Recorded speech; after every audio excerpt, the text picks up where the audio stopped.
바로 시작할까요? 예. 자, 안녕하세요. 오랜만에 뵙겠습니다. 예.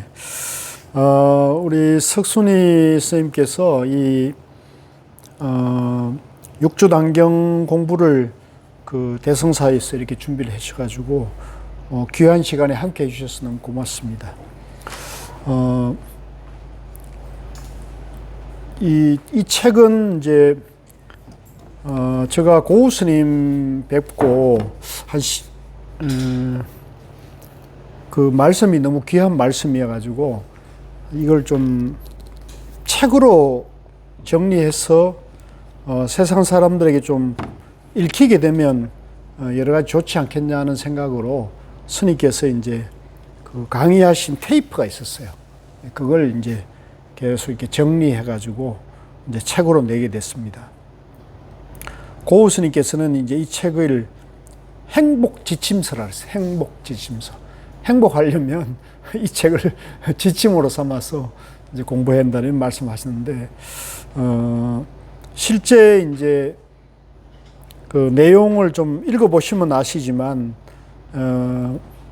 우리가 육조단경 그러면 굉장히 어려운 책으로 많이 알려져 있는데, 조금만 공부하면, 특히 이제 고우 스님 해설을 이렇게 듣고 하시면 쉬워요. 예, 굉장히 쉬워요. 그래서 이 책은 굉장히 쉽게 돼 있다. 그러나 한편 내용은 굉장히 심오하거든요. 그래서 같이 이번에 강독하시면서 육조단경을 한번 정리하시면 굉장히 도움이 되실 것 같다는 생각이 듭니다. 자, 서은 머릿말분입니다. 22쪽 보겠습니다. 제가 이제 이 내용이 방대하니까 원문하고 고우 스님의 해설 중에 핵심이 되는 대목을 설명을 좀 강조해 드리면서 강독식으로 이렇게 진도를 나가도록 할게요. 22쪽인데요. 그걸 같이 읽겠습니다. 해능대사가 대범사 강당의 높은 법자에 올라 마하반야 바라밀법을 설하고 무상계를 주니 그때 법자 아래에는 비구 비구니 도교인 속인이 1만여 명이 있었다. 소주자사 위거와 여러 관료 30여 명과 유생 등이 함께 대사에게 마하반야 바라밀법을 설해 주기를 청할 때 자사가 문인 법회로 하여금 기록하게 하였는데, 이것을 모아 널리 유행케 하여 후대에 도를 배우는 사람들이 이 종지를 계승하여 서로 전해주게 함이라. 의지하고 믿는 바가 있어 받들어 계승하기 위해서 이 단경을 설하였다. 자, 이 서는 이제 육조단경이 이제 어떻게 설해지게 됐는가 하는 배경을 이제 이렇게 요약을 한 거예요. 배경을. 그래서 이제 소주자사라는 분은 여기 이제 요 법회가 설해진 곳이 대범사, 이 당시에는 대범사라 했고요. 지금은 대감사라 그래요. 이제 저는 여러 번 거기를 가봤는데, 광동성 북부 쪽에 소관시라는 이제 한 인구가 한 70만 정도 되는 이제 중국은 인구 70만의 소도시예요. 소도시인데 거기 시내 한가운데 시장 가운데 이제 대감사, 지금 이제 여기서 옛날 말로는 대범사가 있어요. 그러니까 지금은 거기가 시장이 됐는데 옛날로 치면은 거기가 아마 중심지였던 것 같아요. 그래서 거기에 이제 절이 있는데, 그 절에서 이제 여러 대중이 1만 명이 모였는데, 그 법회는 그 당시 소주라는 그 일종의 우리나라로 보면 이제 도 정도 될까요? 도지사, 자사는 이제 지사입니다. 지사. 위거라는 분이, 이제 이 위거라는 도지사가 신심이 있었던가 봐요. 불교에 신심이 있어서 이제 그 소관시에서 육조해능대사가 주석했던 조계산까지는 꽤 거리가 먼데, 꽤 거리가 되는데, 그 큰 스님을 이제 그 소관시 중심으로 이렇게 모셔가지고 법문을 이제 청했다는 겁니다. 법문을. 그런데 단순하게 그냥 법문을 한번 하고 지나가 버렸으면 우리가 지금 이런 이 책을 볼 수가 없었는데, 이제 그 위거라는 분이 머리가 아주 비상했던 것 같아요. 그래서 이 큰 스님 법문이 귀한 법문이니까 이 법문을 이제 기록을 해가지고 후대 사람들이 이걸 공부하게끔, 그죠? 했다는 거죠. 그러니까 이 위거라는 분의 이런 생각도 굉장히 깊고, 또 그 제자들이 이제 그걸 뜻을 모아가지고 이제 이 육조 단경을 편집하게 된 거죠.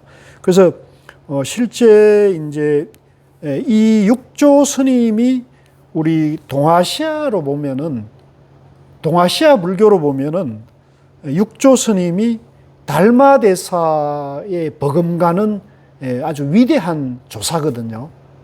동아시아 불교, 우리 한중일, 그죠? 한국, 중국, 한국, 일본 이 동아시아 문화권에서 보면 이 선종이, 동아시아 문화권은 이제 선종이 주류인데, 이 선종을 연 분이 육조 스님이에요. 육조 스님. 육조 스님이 이 육조 단경을 이름 흔히 말할 때 바이블, 우리가 예수님 말씀을 모아놓은 걸 바이블이라 그러잖아요. 이제 마찬가지로 이 육조 스님 법문이 이제 이 선종의 보전, 보물 같은 이제 법문집이죠. 그렇기 때문에 이 육조 단경을 선종의 바이블이라고 그래요. 선종의 바이블. 그래서 그 육조 단경이 이제 이렇게 결집되는 과정을 이렇게 설명을 해놨습니다.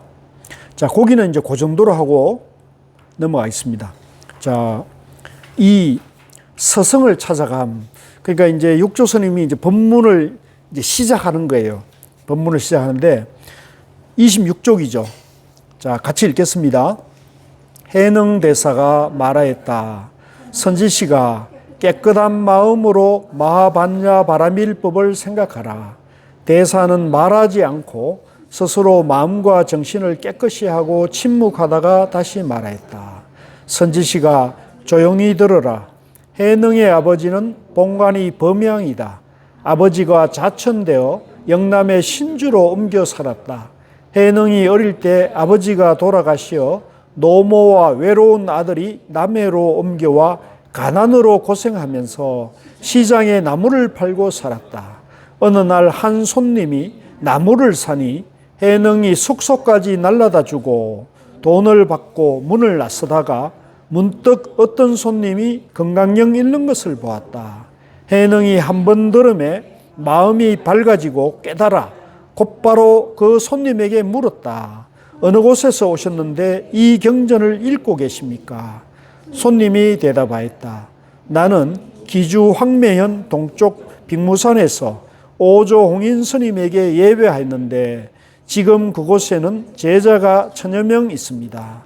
나는 그곳에서 대사가 성녀와 속인들에게 다만 금강경 한 권을 지니고 읽으면 바로 자성을 보아 부처가 된다고 권하는 것을 들었습니다. 해능이 그 말을 듣고 전생에 어변이 있어서 곧 어머니에게 하직 인사를 하고 황매현 빅무산으로 가서 오조 홍인 스님께 예배하였다.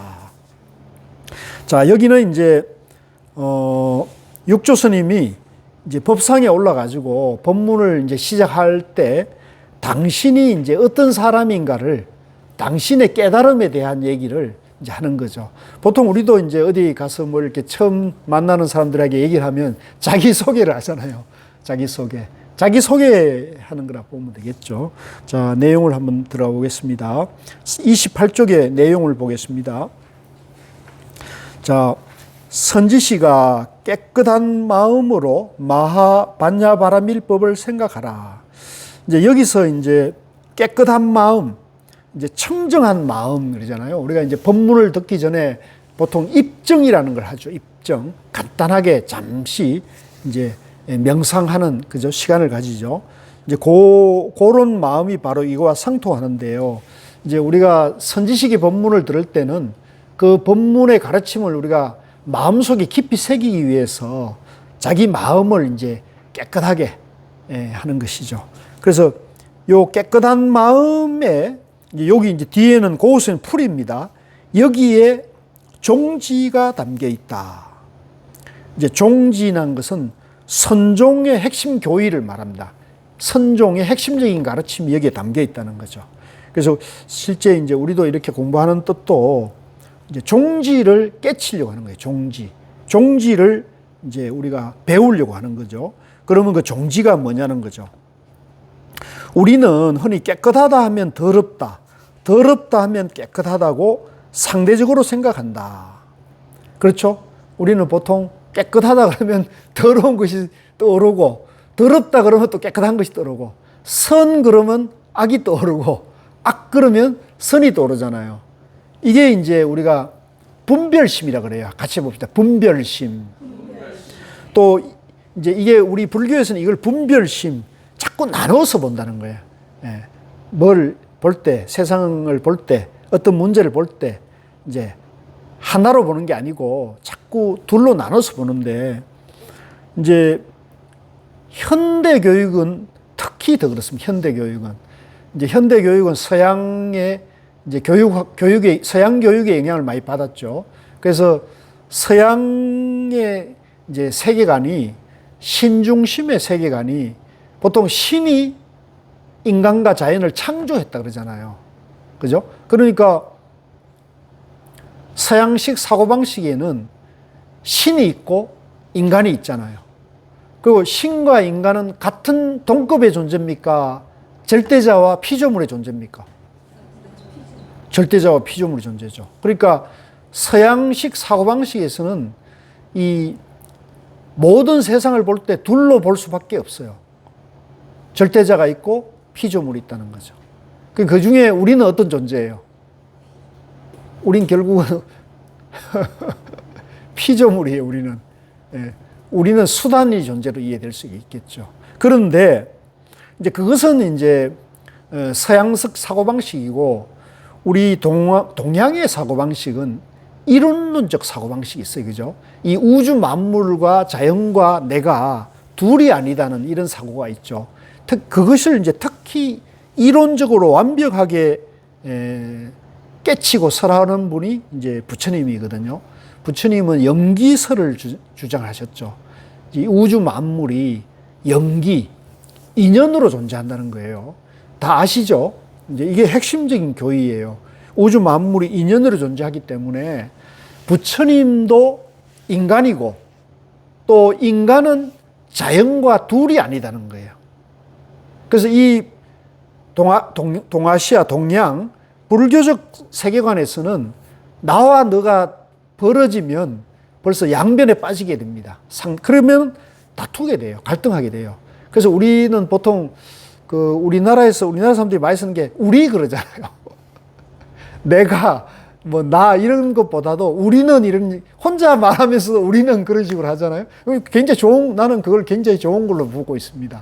그러니까 너와 나가 둘이 아니다 이런 생각인 거죠. 그래서 이런 이제 서양식 사고방식에 우리가 자꾸 젖들게 되면 나와 너, 선과 악, 잘 사는 것 못 사는 것, 공부를 잘하는 사람과 못하는 사람 이렇게 자꾸 나눠보게 돼서 자꾸 비교하고 나눠보고 비교하고 나눠보면은 이제 우열이 벌어지고 선악이 벌어져서 거기에서 우리가 괴로움이 발생해요. 그래서 부자도 아무리 부자여도 자기보다 조금이라도 더 잘 사는 사람 보면 열등감을 느끼고, 그죠? 또 가난해도 자기보다 더 가난한 사람 보면 우월감을 느끼고, 이런 식으로 이제 항상 분별심에 빠져서 괴로움을 느끼는, 이런 것이 이제 이분법적 사고인데, 부처님의 깨달음은 이런 이분법적 사고, 그걸 분별망상이라 딱 통칭해서 이걸 이제 싹 비우는 거예요. 선도 비우고 악도 비우고 깨끗한 것도 비우고 더러운 것도 비우는 거죠. 그래서 선과 악, 깨끗하고 더러움, 또 미워함과 사랑하는 것, 이걸 이제 다 비우는 걸 말하죠. 그 다 비운 걸 우리가 중도라 그러죠. 중도. 같이 해봅시다. 중도. 그래서 지금 여기서 이 종지는 뭐냐면 깨끗한 마음을 이제 챙겨라 할 때, 그 깨끗하다, 더럽다의 양변에 나눠진 깨끗함이 아니고 깨끗하다 더럽다를 초월한 깨끗함, 중도의 깨끗함을 말하는 거죠. 그러니까 여기는 깨끗함에 집착하는 게 아니고 더러움을 싫어하는 게 아니에요. 깨끗함도 더러움도 똑같이 본다는 거죠. 이게 참 어려운 거죠. 근데 이걸 이제 공부해서 여러분들이 그걸 숙달을 시키게 되면 내가 이제 미운 사람 만나거나 싫어하는 사람 만나도 이제 담담하게 우리가 이제 대할 수 있는 그런 마음의 평정심을 우리가 이제 갖추게 된다는 거거든요. 그래서 여기서 말하는 깨끗하다 더럽다는 양변을 초월한 것이 깨끗한 마음이다. 이 말에 불교가 다 들어있다. 이제 고우스님이 이렇게 말해요. 이 청정한 마음, 이제 깨끗하다 더럽다는 걸 초월하는 이 중도의 불교의 근본이 다 들어있다는 거죠. 그래서 이제 그렇게 보시면 되고요. 자, 그 밑에 문단에 보면 밑에서 두 번째 문단 깨끗한 마음이 우리의 본래 모습이고 이렇게 나오죠. 자, 요게 중요해요. 또 이제 우리는 더러운 것이 깨끗해져야 한다라든가 우리가 중생이니까 이제 수행을 해서 마음을 닦아가지고 청정한 부처님으로 변화해야 된다 이렇게 생각하는데 선종은 그렇게 생각하지 않아요. 선사들을. 선은 그렇게 말하지 않고 깨끗한 마음이 우리의 본래 모습이라는 거예요. 이게 이제 여기에 선종의 특징이 있어요. 선종. 지금 우리가 이제 여기 대성사에서 육조단경 공부를 하잖아요. 이제 선종 공부를 하는 거거든요. 그러면 선종은 교학이나 경전 공부와 어떤 차별이 있느냐면 교학이나 경전에서는 부처님께서 시종일관 약 한 90% 이상은 우리가 중생, 괴로움에 빠져 있는 중생이지만 이 중생이 이 괴로움을 바로 보고 이 괴로움을 부단히 수행해서 세세생생 닦아 나가면 부처가 될 수 있다. 이렇게 말하는 게 일반적인 교학이고 일반적인 부처님 말씀은 되게 이런 패턴으로 되어 있는 거예요. 예. 그런데 선종은 그렇게 얘기하지 않아요. 예. 그건 어디까지나 방편교설로 보는 거예요. 그거는 이제 어린아이가 너무 우니까 어린아이를 달래기 위해서 사탕이나 꽃감을 주는 것 같다는 거죠. 예. 근데 우는 것을 그치면 어떻게 돼요? 본래 모습으로 돌아가는 거잖아요. 그러니까 이 선종은 뭐냐면 중생이 본래 부처다고 보는 거죠. 중생이니 부처니 이렇게 구분이 없는 거예요. 분별이 없다고 보는 거죠. 분별은 뭐냐? 착각에서 온 거예요. 착각. 예. 나라고 할 것이 없는데 내가 있다는 그 착각. 예.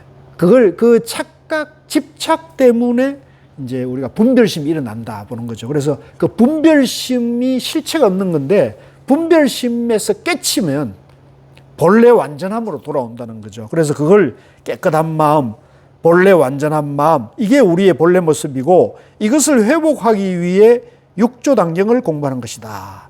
그러니까 이렇게 이제 이걸 해석하면 우리가 본래 깨끗한 마음을 가지고 있고 우리가 본래 부처라는 거예요. 우리가 본래 부처님 마음을 갖고 있고 우리가 이대로 본래 완전하다는 거죠. 예. 근데 이게 지금 그걸 느끼고 계세요? 내가 본래 완전하고 원래 내가 부처님 마음을 내가 가지고 있다. 나는 부처다. 이걸 이제 우리가 계속 법문을 듣고 공부하고 내가 부처가 아닌 그렇죠. 선한 마음이라 할 수도 있고 깨끗한 마음일 수도 있고 밝은 마음일 수도 있고 뭐 어떤 그건 이름 붙이기에 따라 다를 수 있죠. 그러니까 중요한 것은 이 선 공부가 이제 좀 어렵다 그럴까 특색이 뭐냐면 내가 본래 완전하다. 내가 부처님 마음을 갖추고 있다. 내가 부처님의 지혜와 능력을 내가 다 갖추고 있다. 이걸 이제 이해하고 믿는 게 이게 참 쉽지가 않아요. 자기 최면을 걸어야 된다. 그렇죠. 그러니까 처음에는 자꾸 이제 자기 암시를 그렇게 해야겠죠. 그러니까 누가 부딪히거나 남이 내가 좀 가치를 좀 폄하받고 이럴 때마다 좌절감이 오고 내 마음이 흔들릴 수 있잖아요. 근데 그럴 때마다 자꾸 자기를 이제 이거는 분별심이야. 이건 비교하는 마음이야. 이것은 양변에서 망상이야. 나는 본래 완전해. 또 저 사람도 본래 완전해. 저 사람이 이기적인 욕심과 욕망에 빠져서 착각하고 있을 뿐이야. 이렇게 보면은 그 사람을 향해 미운 마음도 쉬어지고, 또 내가 나를 비하하거나 자기를 스스로 깔보는 마음도 이제 사라질 수가 있겠죠. 이제 그런 식으로 바보같이 보지 않는 이제 말하고 남은 없고 이제 바보같이 행동하면 바보 같겠죠. 근데 바보같이 행동하지 말고 지혜롭게 행복해요. 지혜롭게 행동해야겠죠. 그죠? 그러니까 무조건 져주고 무조건 퍼주고 무조건 양보하는 게 부처가 아닌 거죠. 예.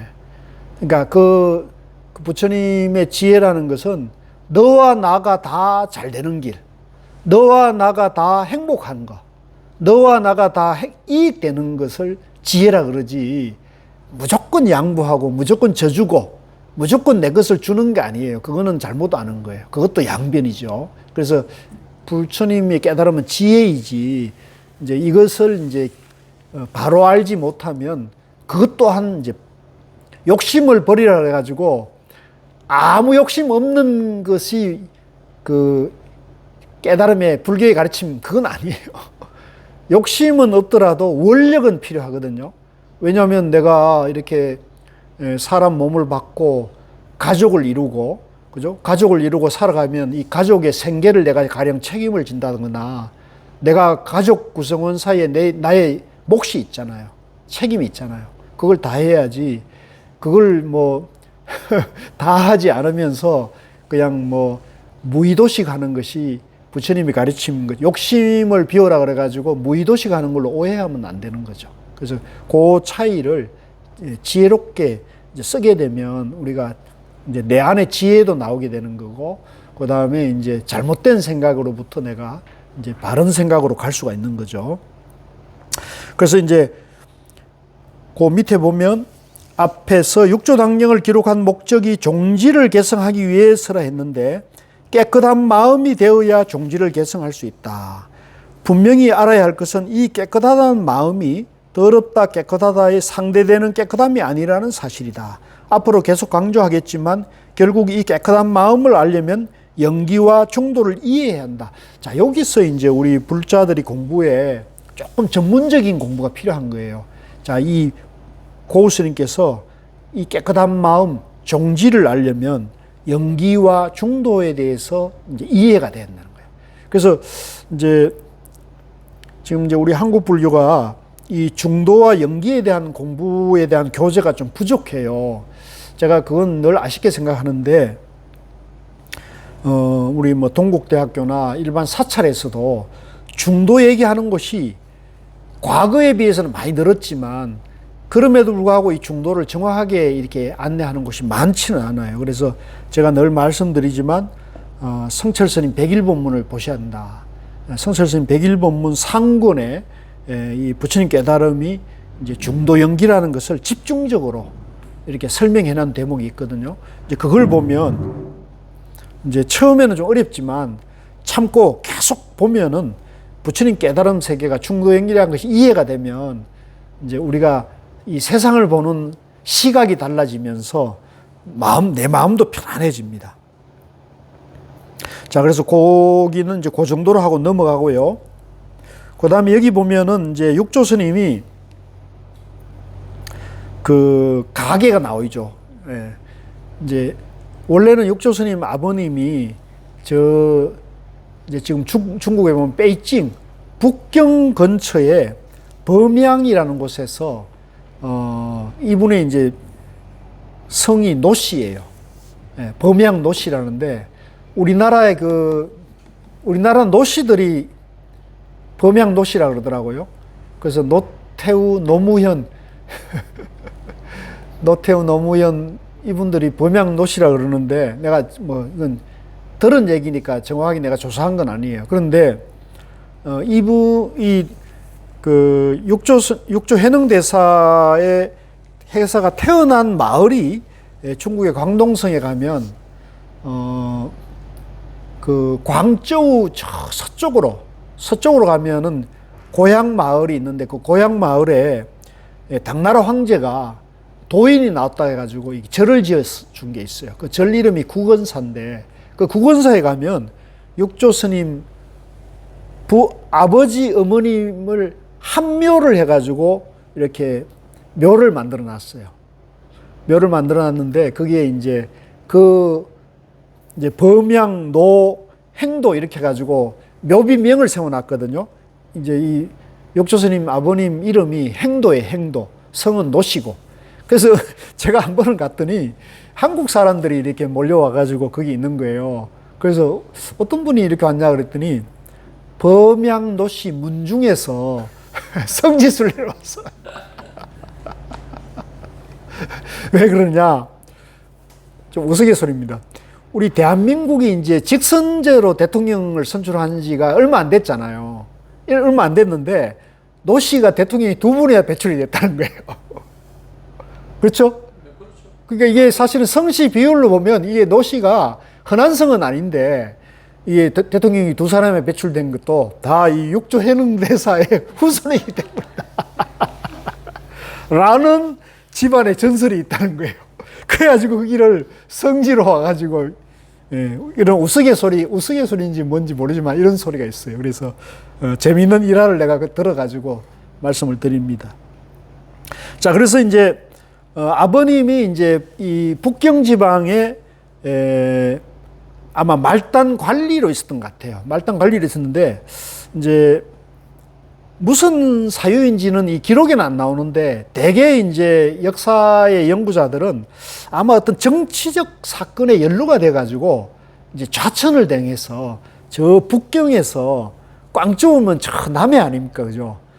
아주 변방이죠. 북경은 이제 그 뭐 수도 장안이나 이쪽이 이제 수도권이니까 이쪽 광동성은 옛날로 말하면 오랑캐가 사는 곳이 이게 이제 좌천 당해가지고 왔는데 이분이 이제 좌천 당했으니까 이게 울분이 나고 이러니까 일찍 막 돌아가 버리셨어요. 그래서 일찍 어머니 돌아가시고 홀어머님을 모시고 이제 이 육조 스님이 자랐다는 거예요. 그리고 이제 하루는 이제 어머님을 봉양하기 위해서 아무래도 이제 육조 스님이 이제 조금 크니까 이제 뭐 먹고 살 그런 것은 없을 테니까요. 산에 가서 나무를 해다가 이제 팔아가지고 어머님을 봉양하면서 그렇게 살았다는 거죠. 그런데 어느 날 이제 나무를 저다가 시장에서 나무를 저다가 여관에 이제 갖다 드리고 이제 돌아 나오는데 어떤 경전, 어떤 책을 보는 것을 들었는데 그 구절이 이제 응당 머무는 바 없이 그 마음이 난다 라는 금강경 구절을 무심코 이렇게 들었는데 이제 이 육조 해능 스님이 이제 글자를 집안이 어려웠으니까 한자를 못 봤지 않습니까? 그죠? 서당을 못 다녔으니까 이제 무시겠죠. 그러니까 이 글은 모르는데 귀는 듣잖아요. 말은 듣잖아요. 그러니까 이제 어떤 사람이 이제 금강경을 쭉 이렇게 읽어가는데 응당 머무는 바 없이 그 마음이 난다 하는 소리에 문을 나가려고 하다 무심코 그 얘기 탁 들렸는데 그게 마음에 탁 와닿았던가 봐요. 무심코. 그래서 저 구절이 우리도 그렇지 않습니까? 무심코 지나다가 어떤 구절이나 누가 뭔 말을 하면은 마음에 탁 와닿는 때가 있잖아요. 그래서 거기에 부쩍 관심을 가지고 이제 고우 스님의 해석에 의하면 이분이 이제 굉장히 순수한 분이었을 것이다. 보통 우리가 이제 머리에 든 게 많으면 순수하지 못하잖아요. 나만 그래요? 머리에 든 게 많으면 이게 여러 가지로 깨끗하지 못해요. 그러니까 지금 우리 집에 강아지를 한 마리를 이제 2살짜리 어미 강아지를 냈는데 얘가 이제 새끼를 낳았는데 새끼가 2마리가 바로 죽고 2마리하고 어미를 구출을 해가지고 의성이라는 곳에서 구출을 했는데 이거를 이제 이제 서울의 어떤 그 구조단체에서 그걸 해가지고 임시 보호할 사람을 찾길래 집사람이 이제 덜컹 신청을 해가지고 데려왔어요. 근데 이 녀석은 제가 이제 강아지를 여러 번 임보를 저희 집에서 해봤는데 이 녀석은 보통 강아지들 한 일주일 지나면 이 주인하고 밥 주는 사람하고 정이 들잖아요. 그죠? 친해지고 그러는데. 얘는 지금 일주일, 2주일 다 돼도 아직도 이게 우리 거실에 나오면 숨어요. 2주일이 되도록. 그러니까 얘는 뭔가 트라우마가 큰 거죠. 그죠? 상처가 큰 거죠.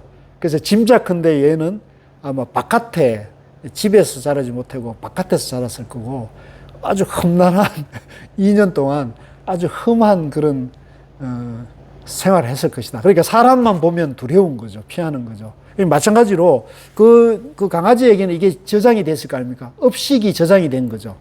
자기가 사람만 보면 내가 피해를 받았기 때문에 사람만 보면 피하는 거죠. 그러니까 계속 밥을 주고 정을 들이는데도 이게 안 돼요.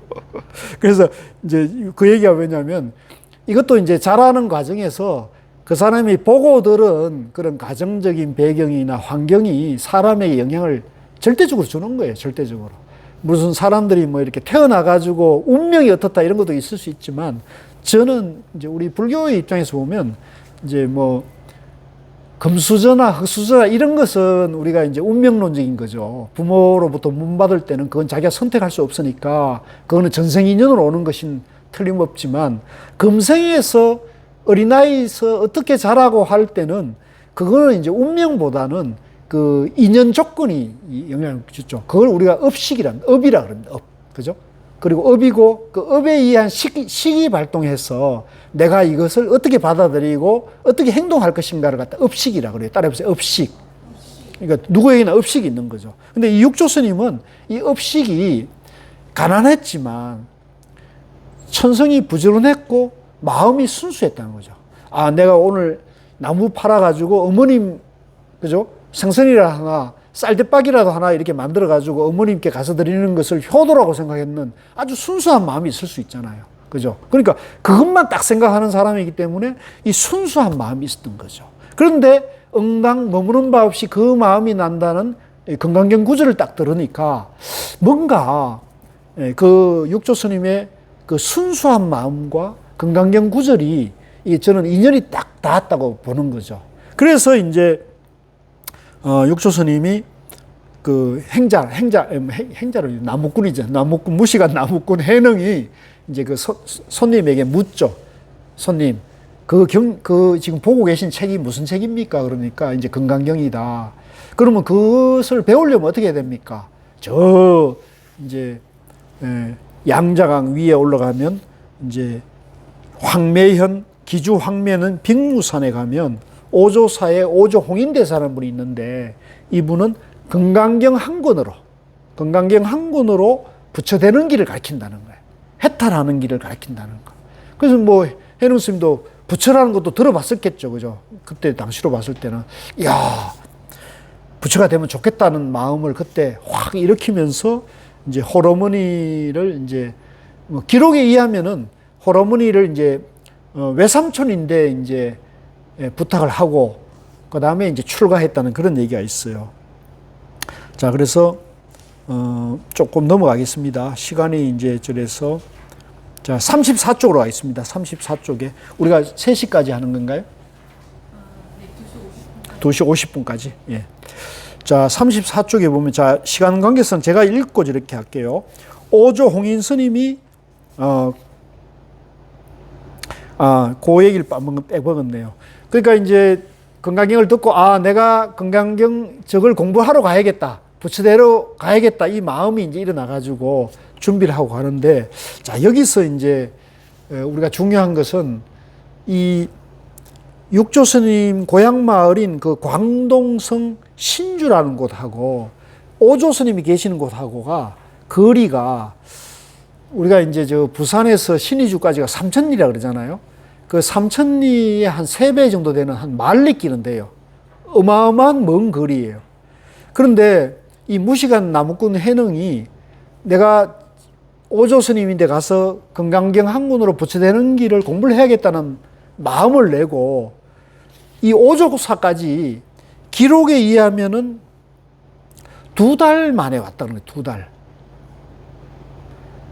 근데 이제 우리가 다 마찬가지잖아요. 우리가 어딜 가야겠다고 할 때 그 뜻이 한결같지 않으면 어디 가다가 보면 누가 친구를 만나거나 누굴 만나면 거기에 발려가지고 거기에 눌러 앉거나 다른 데로 가는 경우가 많아요. 이제 좀 우스갯소리인데 김구 선생님 아시죠? 예. 예, 상해 임시정부에 이제 행심을 하셨던 김구 선생도 이제 어떤 인연을 해가지고 출가를 했어요. 마구사 출가를 했어요. 예, 1899년에 마구사 출가를 해가지고 원종이라는 법명을 받고 이제 한 2년 동안 이제 불교 공부를 하고 특히 서장을 공부를 하니까 이 참선해가지고 깨치는 게 이게 너무 좋은 거예요. 그래서 이제 스승에게 부탁을 해서 제가 참선해가지고 도인이 되는 공부를 하고 싶습니다. 그랬더니 그러면 금강산에 가서 공부해라 그랬다는 금강산에.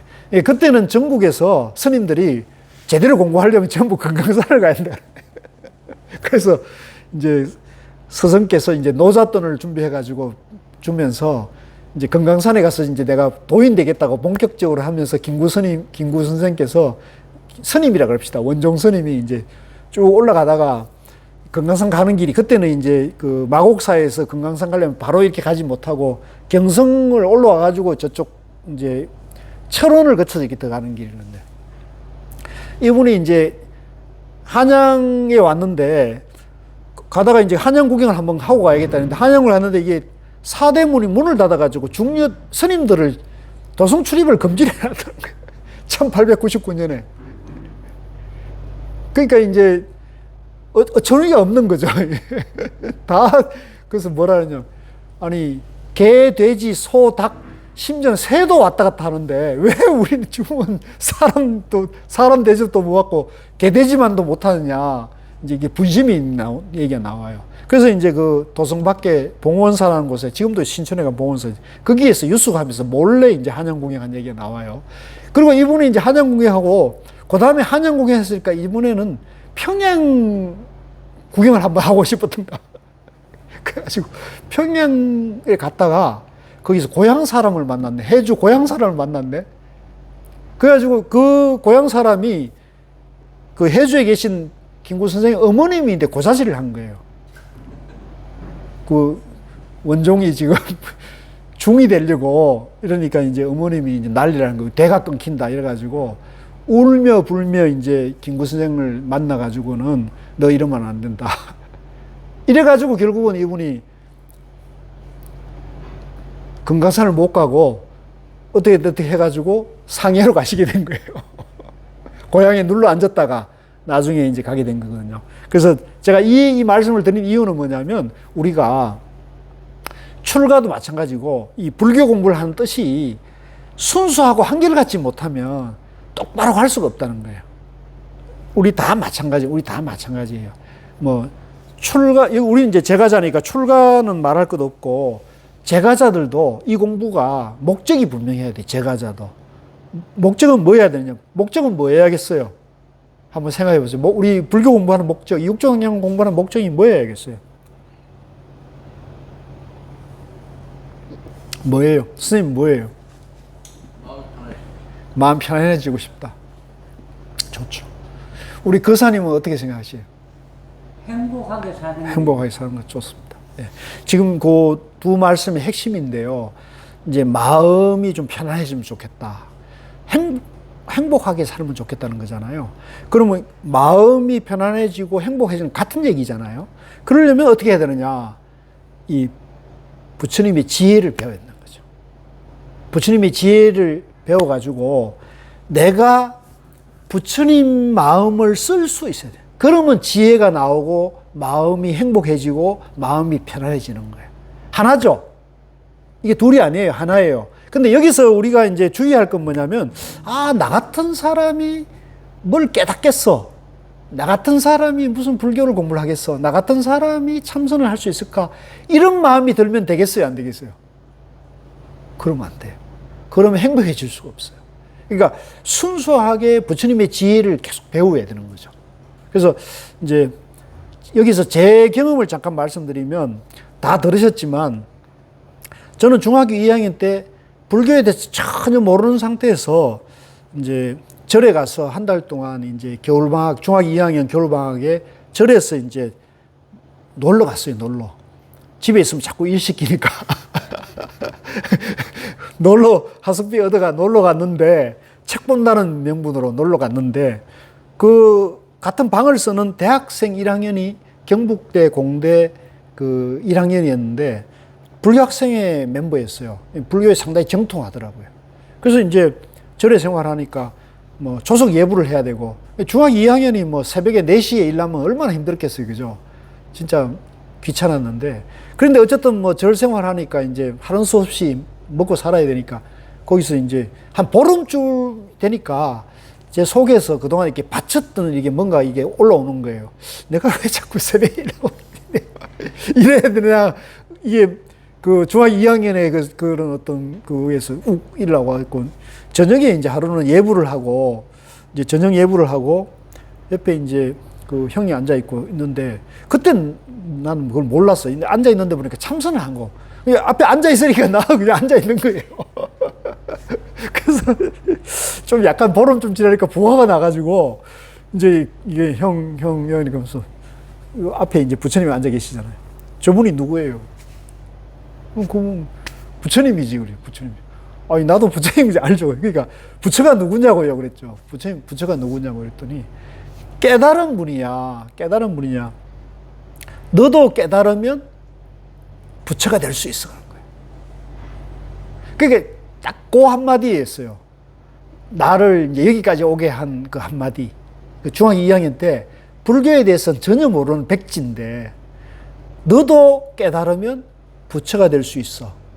그러면 저 자리에 앉아서 진리도 설하고 절도 받을 수 있어. 이 한마디가 이 중학교 2학년 좀 순수했다 그럴까? 순진한 그 중학교 2학년 마음을 울린 거예요. 네. 그때 제가 그 자리에서 결심을 했던 것 같아요. 나도 이왕이면 사람으로 태어나가지고 부처 되는 공부를 해야겠다. 그 중학교 2학년 때. 그때 제가 결심을 했어요. 그게 무의식에 자리 잡혀가지고요. 그리고는 그거 잊어버렸어요. 그리고 뭐 내가 불교 공부를 다니고 절에 다닌 것도 아니고, 그냥 이제 중학교 2학년이니까 중학교 3학년, 고등학교 1학년, 2학년, 3학년 됐는데, 고3 때 대학을 선택해야 되는데, 내 실력과 이렇게 보니까 서울의 동국대학교에 제가 이제 원하는 과가 있었어요. 거기를 이렇게 일단은 지원할 수 있는 저게 된 거예요. 그리고 어떻게 하다가 동국대학교 합격이 됐어요. 그게 서울에 제가 처음으로 온 거예요. 안동역에서 비둘기호를 타고 청량리역에 도착해가지고 친구하고 둘이. 예. 그게 서울의 처음 나들이였어요. 정말로 순수한 저거였죠. 그동안 서울에 한 번도 와본 적이, 여기 다 서울 사람들이겠지만. 그래서 동국대학교를 들어가자마자 불교학생을 달려갔어요. 그러니까 제가 그 무의식 세계에서 동국대학교가 불교대학이고 불교를 배울 수 있다. 예. 그게 나에게는 방향이 정해져 있던 것 같아요. 그리고 동국대학교에 들어가자마자 저는 불교학생을 달려갔어요. 예. 그리고 거기서 진짜 열심히 공부를 하고 열심히 활동을 했어요. 그러니까 한 대학 1학년 때 불교 공부를 교리적으로 해보니까 이건 확실한 진리라는 그 이해와 나름대로 확신이 생기면서 내 삶을, 불교적인 삶을 난 살겠다는 그때 결심을 그때 했어요. 그래서 이쯤 되면 이제 질문이 들어옵니다. 왜 머리를 안 깎았어요? 답은 아시죠? 답 몰라요? 그건 첫 술에 배부를 수 없어요. 그래서 이제 그렇게 해서 이제 여기까지 오게 됐는데, 제가 말씀드리고 싶은 것은 이 공부의 목적이 중요하다는 거예요. 공부의 목적. 그러니까 우리 여러분들도 지금 방금 말씀하신 마음이 편안하고자, 행복하고자, 저는 좋다고 보거든요. 그래서 마음이 편하려면 그러면 어떻게 공부를 해야 되느냐, 또 행복하려면 어떻게 해야 되느냐. 이제 여기서 이제 육조 스님이 말씀하시는 것은 이제 이 육조 단경의 법문을 이제 공부하는 거고, 고우 스님께서는 이 육조 단경이 이제 인류의 행복 지침서는, 인류가 행복하려면 이제 마음을 이제 행복하게 해야 되는데, 마음을 편안하게 해야 되는데, 마음을 편안하게 하려면 육조 단경을 공부를 해야 한다는 거죠. 그리고 이것은 이제 이번에 제가 책 아마 지은 거 보셨으면 알지만 그 책에 보면은 고우 스님의 수행 기록에서 마지막 깨달음이 이 육조단경과 인연이 된 거죠. 그래서 고우 스님이 육조단경을 굉장히 중요하게 봤어요. 그러니까 우리가 불교 공부하는 사람, 참선하는 사람들은 반드시 육조단경을 공부해야 한다. 그게 핵심적인 지침서 중에 하나죠. 그래서 여기서도 마찬가지로 이제 나무꾼 해능이 그 먼 거리 만리길을 가는데 여러 가지 유혹이 많았을 거 아니에요. 뭐 돈도 그렇죠. 여비도 오를 거고 또 누가 뭐 주막집에 주모가 자꾸 술 한잔하고 그럴 수도 있고 여러 가지 유혹이 많았음에도 불구하고 이제 빠른 시간 내에 이제 딱 오조사에 도착한 것은 그만큼 이 해능의 마음이 부처가 되고자 하는 확고한 마음이 있었다는 거죠. 굉장히 중요한 거예요. 굉장히 중요해요. 그래서 우리 육준학경 공부하는 사람들은 이 초심이 흔들리면 안 돼요. 이 초심이 흔들리면 여러분들이 엉뚱한 데에 가실 수 있는 거죠. 그래서 이 절대로 초심을 흔들리지 마시고 바른 방향으로 계속 나가면 반드시 목적지에 도달한다는 거죠. 자, 그래서 34쪽에 이제 오조 홍인 스님을 이제 만나러 간 거예요. 가니까 이제 안내가 됐죠. 그래서 오조 홍인 스님이 해능에게 물었다. 너는 어느 지방 사람인데 지금 이 산에 와서 나에게 예배하며 무엇을 구하고자 하는가? 그러니까 이제 조실 스님이 물을 거 아닙니까? 이제 어떤 행자가 출가하러 왔습니다. 그러니까 이제 와서 그럼 데려오너라 그러면 이제 앉아놓고 묻는 거죠. 이제 우선 파악을 해야 될 거 아닙니까? 왜 왔는지. 그러니까 너는 어느 지방, 고향이 어디냐? 그리고 왜 여기 와가지고 뭘 하러 여기 왔느냐 이렇게 묻는 거죠. 이게 이제 한마디 한마디가 다 법문입니다. 이거 이제 파악을 하는 거죠. 해능이 답하였다. 자, 같이 읽읍시다. 저는 영남의 신주 백성입니다. 이렇게 멀리 와서 스님께 예배하는 것은 다른 것이 아니라 오직 부처되는 법을 구하기 위해서입니다. 자, 보세요. 왜 왔어요, 여기? 부처되는 법을 알고자. 이게 핵심이에요. 이게 아주 핵심적인. 오조 스님 어떻게 생겼는지 알고요. 오조사가 어떤 절인지 알고 싶어 왔어요. 건강경이 어떤 것인지 알고 싶어서 이런 게 아니에요. 이 무지랭이 행자, 무지랭이 나무꾼은 문자를 몰랐지만 부처되고자 왔다는 거죠. 깨닫고자 왔다는 거죠. 그래서 저도 이제 고우 스님 돌아가실 무렵에 내가 고우 스님 같은 분을 왜 만났을까를 제가 돌아보게 되더라고요. 제 인생에서 내가 왜 고우 스님 만났지? 하니까 그 중학교 2학년 때 나에게 너도 깨달으면 부처될 수 있어 라는 얘기를 해준 사람이 딱 떠오르는 거예요. 아, 이 사람 때문에 내가 만났구나. 왜? 나도 계속 저러면서 부처되는 법이 궁금했던 거예요. 근데 그동안 내가 이렇게 동국대학교에서 뭐 유명한 교수님, 유명한 스님들을 다 법문도 듣고 강의를 들어봤는데 뭔가 이게 확연하지 않았던 건데 뭔가 시원하진 않았어요. 그러다가 결혼하고 이제 자식 놓고 이제 가장이 돼서 조계종 총무원에서 일하다가 30대 후반에 인생의 고비를 만났어요. 내가 과연 이 조계종을 위해서 내가 여기서 계속 일하는 게 나에게 내 삶의 행복한 길인가에 대해서 내가 회의가 들었어요. 과연 조계종이 세상에 도움이 되는 곳인가? 회의가 들었어요. 그래서 그러면 서희연 총무원장은 예? 그런 회의 들으신 건가요? 총무원장이 누굴 때? 그때 총무원장이 누구더라? 그때 총무원장 정대 스님이 정대 스님. 회의는 하루아침에 든 건 아니고 축적되어 오는 거죠. 축적되어 오는 과정에서 이제 회의가 들었다기보다도 제가 이런 그 조계종을 볼 때나 제 마음을 볼 때나 세상을 볼 때 이 문제가 부처님의 지혜로 이게 안 풀리는 거죠.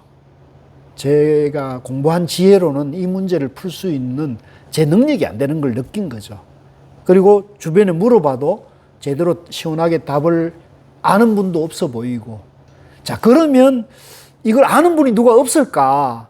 이제 거기에 제가 이제 마지막에 산중에 선방이 있다 그러고 이제 선지식이 있다 그러니까 마지막으로 내가 그런 분들은 뵙지를 못했는데 마지막으로 이제 산중의 선지식을 찾아보고 조계종의 산중을 싹 훑어서 찾아보고 거기서도 답이 없으면 내가 인생을 다른 길로 가리라 이렇게 결심을 하고 이제 찾았던 분이 1번 타자로 고우스님 되는 거죠.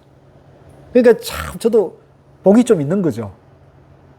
그러니까 돌아보니까 제가 엄청 복이 있는 거예요.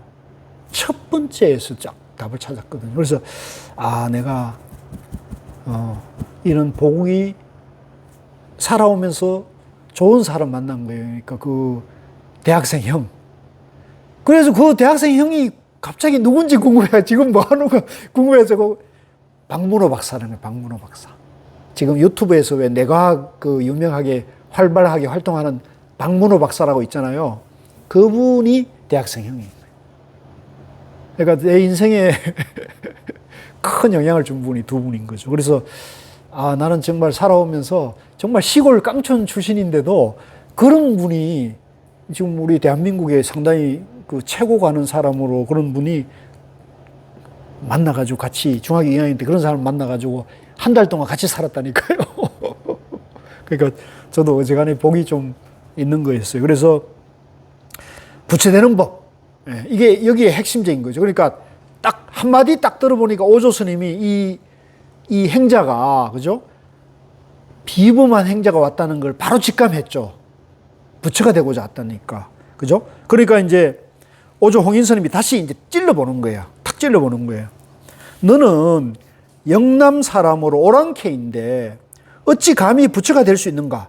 이제 그 당시만 하더라도 중국은 중화 사상에 이제 꽉 들어차 있었으니까 이제 그 장안이나 서안 그런 중심지, 화북, 강서 쪽에 그쪽 이외에는 전부 동서남북을 다 오랑캐라 봤잖아요. 심지어 우리도 오랑캐 취급당했는데 마찬가지로 저 남쪽도 남방 오랑캐라 그랬다는 거죠.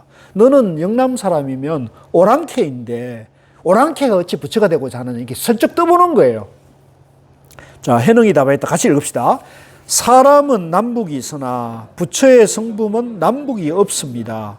오랑캐의 몸은 선인과 다르나 부처의 성품에 무슨 차별이 있습니까? 자, 여기서 벌써 게임이 이제 끝난 거예요. 이 불성, 중도를 벌써 이게 딱 알고 있는 거죠. 그러니까 이걸 보면 우리가 이 나무꾼 해능이 그냥 출가한 게 아니고 고향 지방에 그 금강경 들은 얘기도 듣고 이러면서 불교 공부를 저는 나름대로 했을 거라고 보는 거죠. 그러니까 결정적인 계기였던 거죠. 그죠?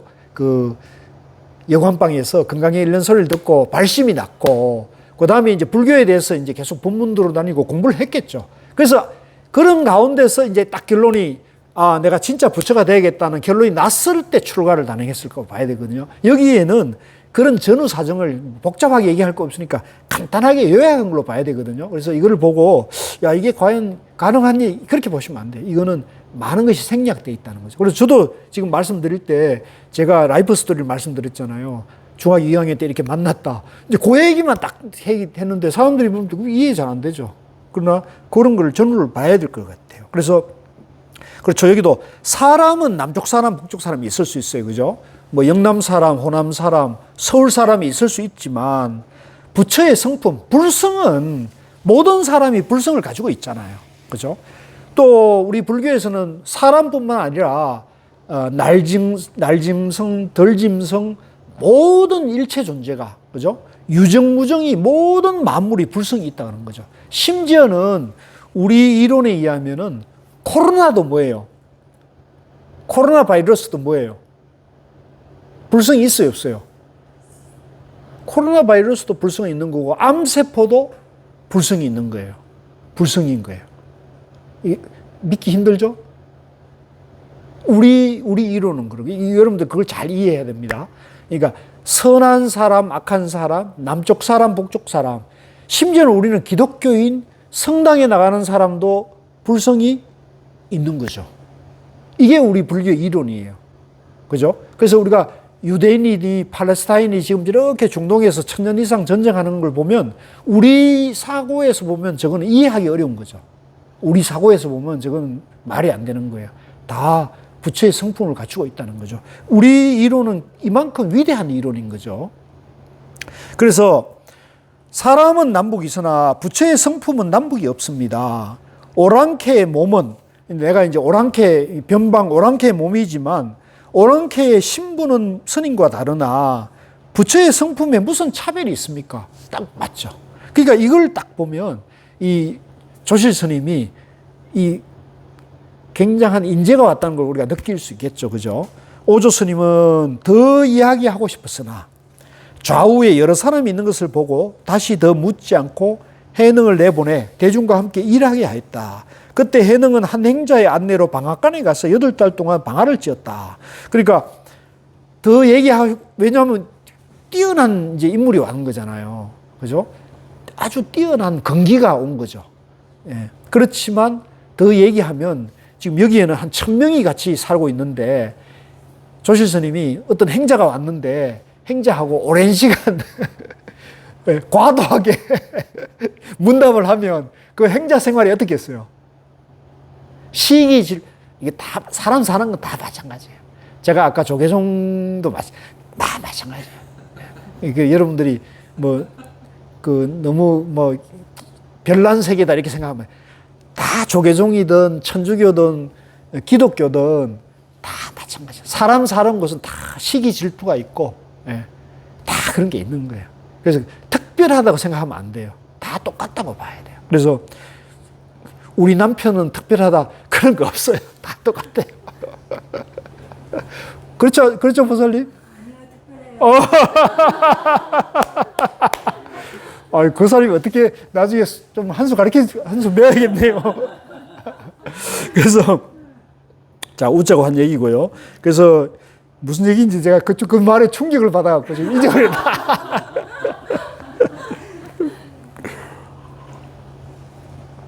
그래서 이제 이게 오조 스님이 지혜로운 거죠. 너무 많은 얘기를 하면은 이 행자가 시기 질투에 행자 생활이 고달플까봐 배려를 하는 거죠.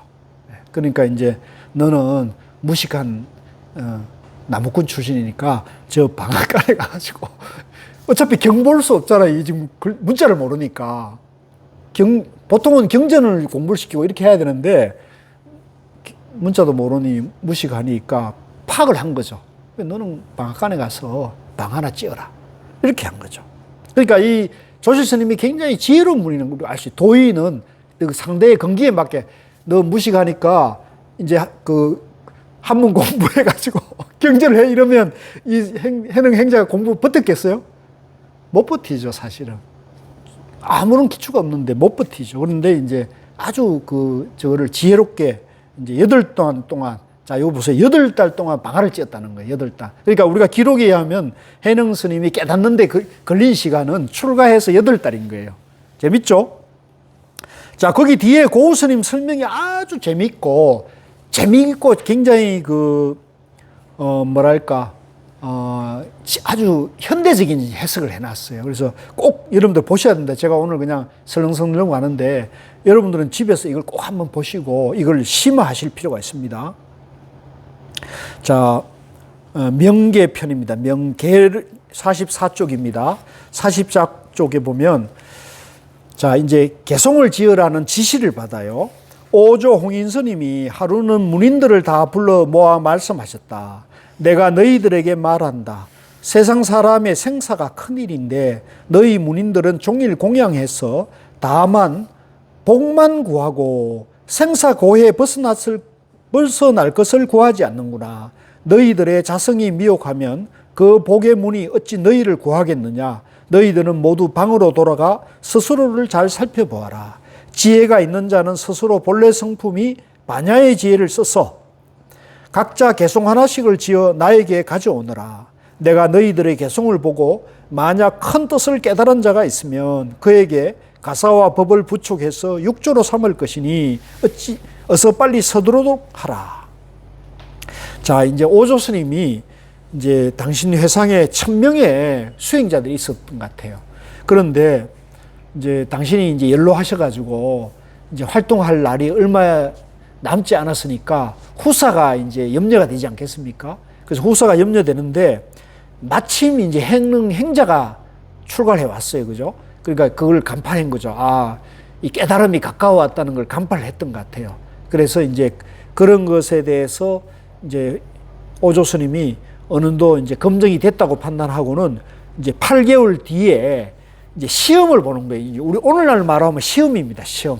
1000명의 대중에게 시험을 보는 거죠. 시험 방법이 전체 대중을 한 자리에 모아놓고는 이제 내가 갈 날이 얼마 남지 않았으니까 이제 이 조사의 선법을 이을, 부처님 법을 이을 6대 조사를 찾아야겠다. 그러니까 각자 지금까지 공부한 거에 대해서 시를 하나씩 지어라. 시를 하나씩 지어가지고 그걸 가지고 오너라. 내가 그걸 보고 6조가 될 만한 깜냥이 되는지를 판단해보고 내가 부촉을 하겠노라. 이렇게 이제 소위 부처님을 뽑는 그런 이제 시험을 이제 문제를 낸 거예요. 시험 문제를 낸 거예요. 그죠? 근데 여기도 보면 그 재미있죠? 생사대사가 큰일이, 이제 살고 죽는 문제가 큰일인데 너희들은 맨날 공양 밥만 먹고 공부 안 하고 복만 구하고 있느냐? 이거 우리의 현실하고 같다요, 들려요. 그러니까 이게요, 아까 제가 조계종에 대해서 똑같다고 했지만 다 똑같아요. 출가해도 그냥 밥 먹고 생활하는 건 똑같아요. 부처되고 자는 사람은 많겠어요, 적겠어요? 그거는 안타까운 일이지만 쉽지 않아요. 그래서 이게 업식이 중요해요. 업식이. 그리고 선지식이 중요해요. 살아가면서 어떤 사람을 만나느냐. 깨달음의 길에 대해서 쉽고 정확하게 금기에 맞게 딱딱 일러주는 사람 만나면 정말 운이 좋고, 그걸 우리가 복이라 그러잖아요. 그걸 복이라는 거거든요. 근데 그런 사람 만나기 어렵기 때문에 내가 부처되고자 해도 부처되는 길을 잘 모를 수가 있어요. 그래서 이걸 사람을 탓하지 말고, 이게 시절 인연이 그런 거예요. 시절 인연이. 근데 이제 지금은 저는 옛날과 좀 다르다고 보는데, 지금은 유튜브가 있잖아요. 지금은 이 손가락만 쭉 움직이면 좋은 법문을 들을 수 있어요. 그죠? 지금은 성철 스님 법문도 들을 수 있고요. 고우 스님 법문도 들을 수 있어요. 근데 그에 반해서 지금은 잡다하고 허황된 법문이 많아져요. 또 엄청나게 홍수처럼 쏴요. 여기서 이제 우리가 중요한 것은, 여기서 우리가 바른 안목을 갖춰야지. 내가 바른 안목을 갖춰야지 옥석을 구분할 수 있거든요. 내가 옥석을 구분하지 않는 바른 안목을 갖추지 못하면 내가 엉뚱한 길을, 깨달음 길로 따라갈 수가 있는 거예요. 그래서 제가 저번에도 말씀드렸지만, 제가 이제 여러 가지로 바쁘고 부족한 사람이지만 제가 유튜브를 하게 개설해가지고 이렇게 활동하는 이유가, 어느 날 유튜브를 보니까 정말 황당한 얘기를, 진짜 자기가 선을 알고 진짜 자기가 불교를 안다는 것처럼 얘기하는 사람이 나타난 거예요. 그래서 내가 이 사람이 스펙도 좋고 말빨도 좋고 뭐 세력도 커요. 그래서 내가, 야, 이거는 정말로 선을 허황되게 방해하는 마구니 같은 역할을 하는 건데, 이걸 이대로 놔두면, 그죠? 이대로 이 사람 얘기를 쫓아다니다 보면 정말로 많은 사람들이 진정으로 선의 지혜를 배우는 사람들이 엉뚱한 길을 가겠다 그러면 피해가 크잖아요. 시간 낭비도 크고. 그래서 내가 그때 결심을 했어요.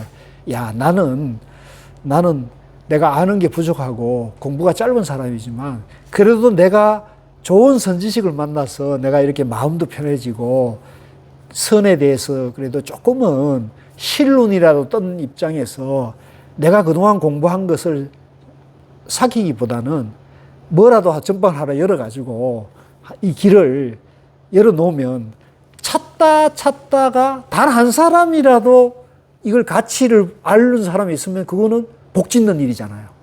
도움이 되는 거 아니겠습니까? 그죠? 그래서 제가 유튜브를 개설했다니까요. 잘했습니까? 잘못했습니까? 그거 필요한 거예요. 그리고 얼마 전에 제가 책을 냈잖아요. 이게 조선일보도 크게 나오고 이렇게 도화 신문이 나오니까 어떤 사람이 이제 대구에 계시는 그 33살 먹은 청년인데 문자가 왔어요. 제가 일부러 전화번호를 오픈시켜 놨거든요. 왜냐하면 공부에 대해서 궁금한 사람은 항상 이제 물으라고 제가 전화번호를 오픈시켜 놓는 거예요. 전화가 왔어요. 전화가 온 게 아니라 전화가 찍혔어. 그 전화를 제가 바빠서 못 봤는데 문자가 왔어요. 자기가 이런. 근데 그 내용이 보면 뭐라 그러냐면 자기가 가톨릭 대학을 4년을 공부를 했는데 저는 진리를 알고 싶은데 그래서 그 봉암사와 우연히 봉암사와 고우 스님을 알게 됐다고. 그래서 이제 고우 스님 돌아가셨으니까 이제 선생님께서 그런 역할을 하시는 것 같은데 제가 출가를 하려면 어떤 분을 데 가서 출가를 해야 좋을지를 상담을 문자로 온 거예요. 따라서. 그러니까 유튜브가 책 내는 이유를 아시겠죠? 그러니까 그래서 물었죠, 제가. 아니, 가톨릭 대학을 4년을 나왔으면 이게 길이 다른데 왜 출가를 하려고 그럽니까? 그러니까 이제 다시 답이 왔어요. 자기는 진리를 알고자 가톨릭 대학을 갔는데 가톨릭 대학을 이거 내가 남의 저걸 비방하는 것 같은데 그러니까 거기를 갔는데 거기 가보니까 거기는 진리를 찾는 것보다는 학점, 교육과정 이수 여기에 이제 시스템이 그렇게 돼 있다는 걸. 그래서 자기가 생각했던 진리가 진리의 길이 아니라는 것을 4년 다니면서 결론을 내리고 그래서 이제 불교의 길을 찾다가 지금은 이제 어느 정도 마음을 굳히고 이제 해인사하고 통도사에 출가를 상담도 하고 올라오는 길입니다. 그런데 우연히 유튜브를 검색하다 보니까 선생님을 알게 됐습니다. 이러면서 이제 소개를 해달라는 거예요. 제가 이 얘기하는 이유는 이제 이런 단 한 사람이 중요한 거예요. 진리를 찾는, 그죠? 중요하잖아요. 그런 사람은 찾다가 오게 돼 있어요, 저는. 제가 그렇기 때문에 그런 사람 한 사람이 소중한 거거든요. 그래서 마찬가지로 여기서도 우리가 이제 사람은 다양하지만 진정하게 진리를 구하는 사람이 그 중에 있는 거예요. 이제 그런 사람을 잘 찾아가지고 옥석을 구분해가지고 그런 사람을 잘 이끌어주는 게 중요하거든요. 여기서는 이제 복점만 구하지 말고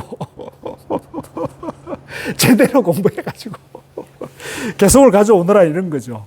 그래서 이제 서둘러라. 내가 갈 날이 얼마 남지 않았다. 이제 이렇게 해서 자, 이것도 이제 그 고우 스님 해설을 꼭 보셔야 됩니다. 아주 재미있습니다. 고우 스님 해설은요, 다른 어떤 스님들의 해설하고 달라요. 쉽고 아주 재미가 있고 또 내 공부에 유익해요. 자, 48쪽입니다. 문인들이 지시를 받고 각자 방으로 돌아와 서로 말하였다. 자, 같이 읽읍시다. 우리들은 모름지기 마음을 가다듬고 뜻으로 개성을 지어 스님께 바칠 필요가 없다. 신수상자가 교수사이니 법을 얻은 후에 자연히 의지하면 되니까 굳이 지을 필요가 없다. 이분들이 뭔 얘기하고 있습니까, 지금? 큰 스님이 공부한 걸 시험지를 가져오라는데 이분들이 뭐라 그럽니까? 우리 시험 볼 필요 없어. 우리는 교수사 신수 스님이 있으니까 우린 그분만 쳐다보면 돼. 이게 이제 단경에 기록될 정도면 실제 그랬다는 거죠. 아무도 시험 볼 생각 안 해요. 공부할 생각 안 해요. 오로지 누구에게만 초점이 가 있어요? 신수대사에게만 가 있는 거죠. 그만큼 신수대사가 뛰어난 인물이긴 했어요. 그러니까 1000명 대중 가운데 999명은 다 신수스님이 워낙 출중한 분이니까 우린 그분 따라가면 된다 이런 식으로 넋을 놓고 있는 거예요. 너무 안타까운 모습이죠. 이게 예나 지금이나 뭐 지금 스님들이 좀 싫어할지 모르겠는데 자, 그래서 모든 사람들이 마음을 쉬고 다들 감히 개성을 짓지 않았다. 그때 오조 스님 방 앞에 세 칸의 회랑이 있어 그 회랑벽에 능가 변상도와 오조 스님이 가사와 법을 전수하는 그림을 그려 공양하고 후대에 유행시켜 기념하고자 화인 노진에게 벽을 살피게 하여 다음날 시작하려 했다. 이제 오조 스님이 이제 가실 날이 얼마 남지 않으니까 당신이 이제 뭔가 마지막으로 이렇게 뭔가 불사를 좀 하고 가고 싶었던 것 같아요. 그래서 회랑벽에다, 조사당 회랑벽에다가 이제 그림을 한 수 이제 하고 가고 싶었던 거죠. 자, 그것도 여러분들 꼭 보시고요. 자, 신수 대목 보겠습니다. 아, 이 재밌습니다. 이거 정말로 이 소설도 이런 소설이 없어요. 52쪽입니다. 신수상자가 생각하였다. 모든 사람이 마음의 개성을 바치지 않는 것은 내가 교수사이기 때문이다. 내가 만약 마음의 개를 바치지 않으면 오조 스님께서 어떻게 나의 견해가 깊고 얕음을 알 것인가. 내가 오조 스님에게 마음의 개성을 지어 뜻을 밝혀 법을 구하는 것은 옳거니와 조사의 위치를 넘보는 것은 옳지 않다. 그렇게 하는 것은 오히려 범부의 마음으로 성인의 지위를 빼앗으려 하는 것 같다. 그러나 만약 마음의 개성을 바치지 아니하면 마침내 법을 얻지 못한다. 침묵하며 생각하고 생각하되 참으로 어렵고 어려우며 실로 어렵고 어려운 일이다. 지금 얼마나 고민이 되겠어요, 그죠? 아무도 개성 지을 생각도 안 하고 공부할 생각 안 하고 전부 신수대사만 쳐다보고 있으니까 신수대사도 그런 눈치는 알 거 아닙니까? 전부 나에게 기대를 걸고 나를 쳐다보고 있구나. 그러니까 근데 신수대사 마음은 편치 않는 거죠. 마음이 편안하게 마음이 밝았으면 개성이라 한 수 그냥 촥 나올 수 있는데 그게 안 되니까 마음은 더 불안한 거죠. 대중은 쳐다보고 당신 마음은 더 불안한 거죠. 그래서 이제 고민하다가 밤 삼경에 이르면 사람들이 보지 않으니 남쪽 회랑벽에 마음의 개를 써놓고 법을 구해 보아야겠다. 만약 오조 스님이 개를 보고 이 개가 합당하지 않다고 나를 찾으면 내가 전생업장이 두터워 법을 얻지 못함이니 성인의 뜻을 헤아리기 어려우므로 내 마음을 스스로 쉬어야겠다.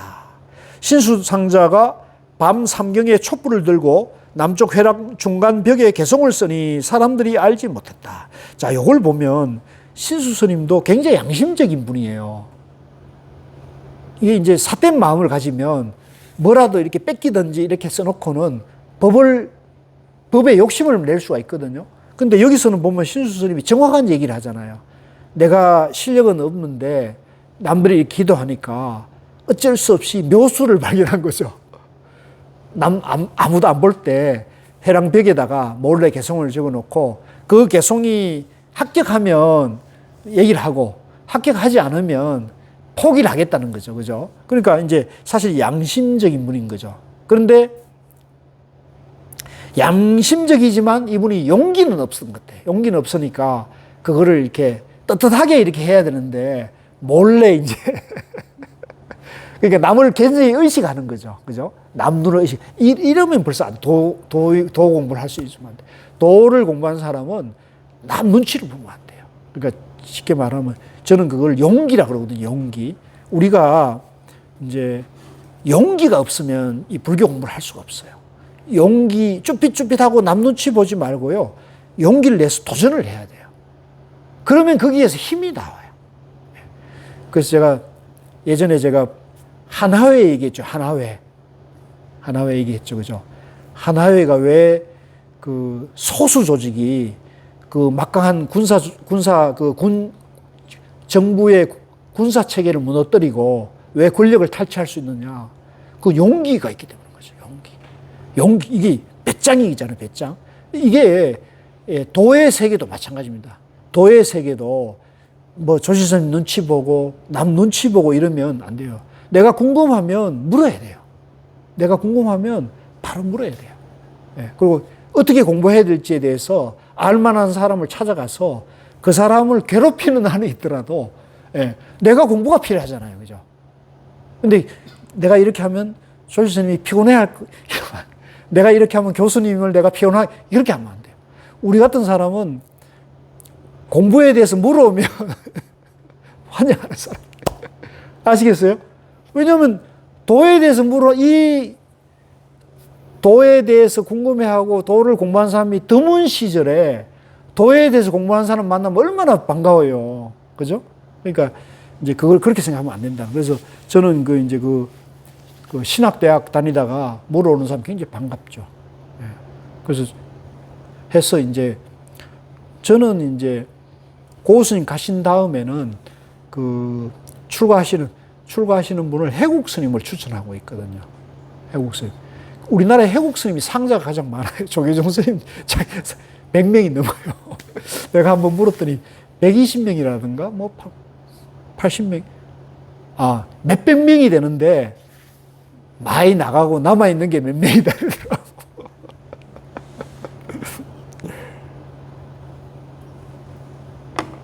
자, 그래서 이제 개성을 이제 써서 했어요. 자, 그 다음 쪽에 보면요. 몇 쪽이죠? 53쪽이죠. 개성으로 말했다. 같이 읽읍시다. 몸은 보리의 나무요, 마음은 밝은 거울과 같으니 언제나 부지런히 털고 닦아 먼지와 티끌이 있지 않게 하라. 자, 요 개성을 이제 우리 도반님들이 특히 이제 그 선을 공부하는 분들은 이 개성을 보고 이 개성이 선이 아니라는 것을 딱 간파할 수 있어야 돼요. 그래서 웬만한 사람들은 선에 대해서 뭐라 그러면 이 개성을 한번 해석해 보세요. 이렇게 하면은 우린 그분이 개성을 어떻게 해석하는 건지 딱 보면은 이분이 선에 대한 안목을 갖췄다 안 갖췄다 알 수가 있거든요. 자, 보세요. 몸은 보리의 나무. 이 몸은 깨달음의 나무란 얘기예요. 깨달음의 나무고 내 마음은 밝은 거울과 같으니 내 마음이 밝은 거울과 같다. 언제나 부지런히 털고 내 마음을 언제나 부지런히 털고 닦아 그 거울에 먼지와 티끌이 있지 않게 하라 그러잖아요. 요 개성의 문제가 뭘까요? 요 개성의 문제가 뭘까요? 무슨 문제가 있길래 이제 6조 스님, 5조 스님이 이 개성을 불합격시켰거든요. 네? 달을 봐야 되는데. 네. 박수. 읽었어. 맞아요. 이거는 이제 깨달음의 경지, 깨달음의 심정을 시로, 개성으로 적으라 그랬는데, 깨달음의 개성이 아닌 거죠. 이 표현은. 깨달음이 아니고, 깨달음에 가는 중간 과정의 얘기를 좀 하고, 여기 보면 보세요. 먼지와 티끌이 있잖아요. 그죠? 먼지와 티끌을 닦아야 한다는 얘기를 하고 있단 말이에요. 그죠? 먼지와 티끌이 없는 얘기를 하라는 게 깨달음의 얘기를 하라는데 깨달음을 향해 가는 먼지와 티끌을 청소하는 닦는 얘기를 하니까 이거는 깨달음의 얘기가 아닌 거죠. 닦고 청소해서 반짝반짝 빛나는 얘기를 하라는데 그러니까 달본 얘기를 하라는데 손가락 얘기를 하고 있다는 거죠. 이해되시죠? 그래서 요거는 법이나 깨달음이 아니라 중간 과정, 방편 얘기를 하고 있는 방편. 그래서 이건 불합격인 거죠. 이걸 보면서 여러분들이 그걸 알아야 돼요. 그래서 이 개성이 굉장히 중요합니다. 그래서 이제 우리 도반님들이 이번에 육조단경을 공부하면서 이제 깨달음, 법과 그 법을 향해 가는 수단인 방편, 이 법과 방편을 구분할 수 있어야 돼요. 이걸 구분하지 못하면요, 이 법이 방편이고 방편이 법으로 혼란이 와가지고 그 사람은 영원히 깨달을 수가 없어요.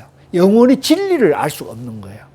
그래서 내가 이제 그 유튜브를 하게 된 것도 자기가 무슨 선의 지혜니 책을 쓰고 막 이렇게 해가지고 유튜브를 활발하게 하는 사람이 보니까 이 방편과 깨달음, 법을 바로 알지 못하고 방편을 법으로 알고 있는 거예요. 방편을 법으로 알고 있으니까 진짜 법 얘기하는 사람을 보면 뭐라 그래요? 그걸 사정없이 부정을 해버리는 거죠. 그래서 그분은 막 성철 스님, 고우 스님 같은 분이 한국 불교를 망쳤다 이렇게 얘기하는 거죠. 자기 인식에서 보면 그 말이 맞아요. 논리적으로는. 근데 그거는 그 사람이 방편, 손가락을 달로 얘기하기 때문에 그런 거거든요. 근데 그것이 자기가 아는 것이 방편이고 손가락이고 법은 어떤 경지가 있다 이렇게 생각하면 그 사람이 충분히 자기 얘기가 중간자의 역할을 할 수 있는 건데 이 사람은 제가 볼 땐 그 사람은 좀 오만한 거죠. 내가 알았다. 나는 이해했다. 나는 깨달았다. 나는 견성했다는 입장이 되기 때문에 자기가 본 견성, 자기가 아는 견성이 최고고 그보다 더 깊은 경지에 얘기하는 고우 스님, 성철 스님은 전부 거짓말한다 이렇게 보는 거죠. 그러면 논리적으로 성립되잖아요. 그러니까 자기 눈에는 자기보다 자기가 이해하지 못하고 자기가 도달하지 못한 얘기를 하는 사람들은 전부 거짓말하는 사람이 부정을 해버리는 거죠. 이게 학자들이 범할 수 있는 아주 간단하면서도 쉬운 방법이에요. 그래서 나는 그걸 봤을 때 너무나 이게 황당한 거죠. 너무나 황당하고 이런 사람을 계속 두게 되면 제대로 공부인이 나올 수 있을까요? 제대로 공부하는 사람들이 오히려 이상한 사람 취급받으니까 제가 봤을 때는 이런 건 우리가 못 참죠. 내가 이제 죄를 구업을 짓는 지옥에 가더라도 이거는 바로 잡고 가야 된다는 그런 저 같은 사람은 이제 그런 원력이 나오죠. 그래서 이제 계속 저는 기회 있을 때마다 이제 자 그래서 우리 도마님들이 요 법과 방편, 달과 손가락을 딱 구분할 수 있으면 여러분들이 유튜브에 나오는 얘기를 딱 들어보면 여러분들이 달을 알고 있으면 저거는 손가락인데 저분은 저걸 달이라고 주장하고 있구나 이렇게 딱 보면은 그거는 참고만 해야지 그걸 이제 내 공부의 길잡이로 삼으면 여러분들이 계속 그 엉뚱한 길을 가는 거예요. 그 엉뚱한 길을 따라가다 보면 그 사람이 이제 강물 속에 들어갈 수 있거든요. 그럼 여러분도 이제 강물 속에 들어가는 거예요. 엉뚱한 길 가면 어디 동굴이 여기가 깨달은 장소입니다 하면 동굴 속에 들어갈 수 있거든요. 어둠 속으로 들어가는 거죠. 그러니까 굉장히 위험한 거예요. 제가 봤을 때는 그건 굉장히 잘못된 거예요. 그래서 이 한국 불교가 이걸 저는 넘어서야 된다고 생각을 하는 겁니다. 자, 그래서 시간이 끝났는데 그 실참 시간을 조금만 줄이시죠. 56쪽으로 넘어가 있습니다. 이제 요거 끝마치고 신수상자가 이 계를 쓰고 방에 돌아와 누우니 아무도 보는 사람이 없었다. 오조 스님께서 아침에 드디어 노공봉을 불러 이제 화가입니다. 남쪽 회랑의 능가변상도를 그리려 하다가 호련히 이 개송을 보고 읽기를 마치고 공봉에게 말하였다. 홍인이 공봉에게 돈 3만 냥을 주어 멀리 온 것을 위로하니 변상도는 그리지 않겠다. 이제 화가에게 이제 공은 그대로 보상을 하되 변상도는 그리지 않겠다. 건강경에 말씀하기를 무릇 있는 바 형상은 다 허망하다 하였으니 이 계를 남겨 미혹한 사람으로 하여금 외워 이것을 의지해 수행하여 사막도에 떨어지지 않게 하는 것만 못할 것이다. 법을 의지하여 수행하면 사람들에게 큰 이익이 있을 것이다. 자, 이 개송이 뜻이 이 법문이 뜻이 굉장히 깊은 거예요. 그래서 나중에 뒤에 고우 스님의 해설을 여러분들이 꼭 한번 숙독을 하시길 바랍니다. 꼭 오조 스님이 문인들을 다 불러 모아 개송 앞에 향을 사르게 하니 대중이 보고는 다 존경심을 내었다. 다시 오조 스님이 말하였다. 너희들은 이 계를 외우면 바야흐로 견성을 얻을 것이다. 이것을 의지해 수행하면 곧 타락하지 않을 것이다. 자, 이제 아까 제가 말씀드렸잖아요. 이제 법, 진리와 수단인 방편, 달과 손가락의 관계가 있다 그랬잖아요. 그래서 이제 오조 스님은 이것은 달이 아니고 손가락 법문이라는 거죠. 근데 손가락 법문인데 왜 이것을 그대로 두려 하냐면 달을 못 본 사람에게는 이 손가락이라도 보게 하면 달 보는데 도움이 된다고 보신 거예요. 이해하시겠죠? 오조 스님이 깊은 뜻이 이해되는 거예요. 근데 사람들이 만약에 이걸 손가락 법문을 이걸 달로 착각하면 어떻게 되겠어요? 영원히 달은 못 보는 거죠. 손가락을 달로 착각하면 영원히 달을 못 보는 거죠. 그리고 제가 이제 그 사람들을 비판하는 이유가 손가락을 달로 착각해가지고 그 달을 손가락을 달로 자꾸 주장하게 되면 달 보고 싶은 사람, 진리를 정말 보고 싶은 사람들을 막는 결과를 갖기 때문에 그 업이 정말로 무간지옥 가겠다는 거죠. 그걸 그 사람들이 알아야 되는데 그걸 모르고 자기가 달 봤다고 주장하니까 얼마나 기곤만장합니까? 그래서 이제 속된 말로 무식하면 용감한 거예요. 그게 얼마나 큰 죄업인지를 모르고. 근데 그렇게 말하는 사람, 나중에 내가 그분들 얘기를 들어보니까 그 사람은 자기가 불자가 아니라 그런대요. 자기가 불자가, 이제 우리가 불자라면 결국은 생사윤회에 대해서도 인과의 두려움을 알 수 있잖아요. 내가 말 한마디 잘못하면 그것이 업이 된다는 걸 우리가 알 수 있는 거잖아요. 그걸 믿는 거거든요. 근데 그걸 이제 모르고 그걸 부정하니까 이 사람이 말을 함부로 하는 것이 되거든요. 굉장히 위험한 거예요. 제가 봤을 때는 위험합니다. 그러면 다시 밑으로 와가지고요. 곧 오조 스님이 문인들을 다 불러 모아 개송 앞에 향을 사르게 하니 대중이 보고는 다 존경심을 내었다. 다시 오조 스님이 말하였다. 너희들이 이 계를 외우면 바야흐로 견성을 얻을 것이다. 이것을 의지에 수행하면 곧 타락하지 않을 것이다. 문인들이 모두 외우고 존경심을 내어 훌륭하다 하였다. 오조 스님이 곧이어 신수상자를 방으로 불러 물었다. 내가 이 계를 지었느냐? 만약 내가 지었다면 마땅히 내 법을 얻으리라. 신수상자가 말했다. 죄송합니다. 실은 제가 지었으나 감히 조사의 지위를 구하는 것이 아니니 원컨대 스님께서는 자비로서 보아주십시오. 제자가 조그마한 지혜라도 있어서 대의를 알았습니까? 오조 스님이 말하였다. 내가 지은 이 계는 조그마한 견해에는 이르렀으나 다만 문 앞에 이르렀을 뿐 아직 안에 들지는 못했다. 그러니까 깨달은 관문을 통과하지 못했다는 거죠. 문 앞에는 왔는데 들어오지는 못했다는 거죠. 그러니까 조사 문턱에는 왔지만 조사가 된 건 아니다. 부처님이 되는 문턱에는 왔지만 부처가 된 건 아니다. 아직 깨닫지 못했다는 얘기를 분명히 얘기를 하고 있는 거거든요.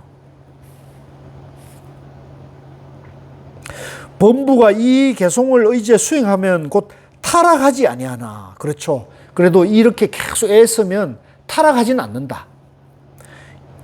이 견해로 위 없는 깨달음을 구하고자 한다면 어찌 보다. 이제 이 개송은 이 개성을 의지해서 공부한다고 깨달을 수는 없다. 예. 후퇴하지는 않지만 깨달은 건 아니라는 거죠. 이거 이제 분명하게 우리가 선을 그어요. 그래서 달과 손가락을 구분하는 게 얼마나 진리와 수단을 아는 것은 완전히 다른 거예요. 그래서 우리가 수단이나 방편은 진리를 알기 위한 수단이지, 수단을 진리로 알게 되면 그게 집착이 일어나가지고 이제 과오를 범하게 된다는 거죠. 모름지기 문 안에 들어와야 스스로 본성을 보미니 내가 가서 며칠 동안 생각하여 다시 한 개송을 지어와 나에게 보여라. 만일 문 안에 들어와 스스로 본성을 보면 마땅히 너에게 가사와 법을 부촉하리라. 신수상자는 돌아가 며칠 지났으나 개송을 짓지 못하였다. 그러니까 신수대사는 깨치지 못했으니까 이 깨달음의 개송을 지을 수가 없는 거예요. 그러니까 이것은 깨달음이라는 것은 억지로 되는 건 아니에요. 억지로 되는 게 아니고 무슨 누구에게 방법을 빌려와서 되는 건 아니고 오로지 자기가 자기 마음이 밝아져야 되는 거거든요. 자기 마음 문제를 해결해야 되는 거예요. 그래서 이제 애썼지만은 불합격이 된 거예요.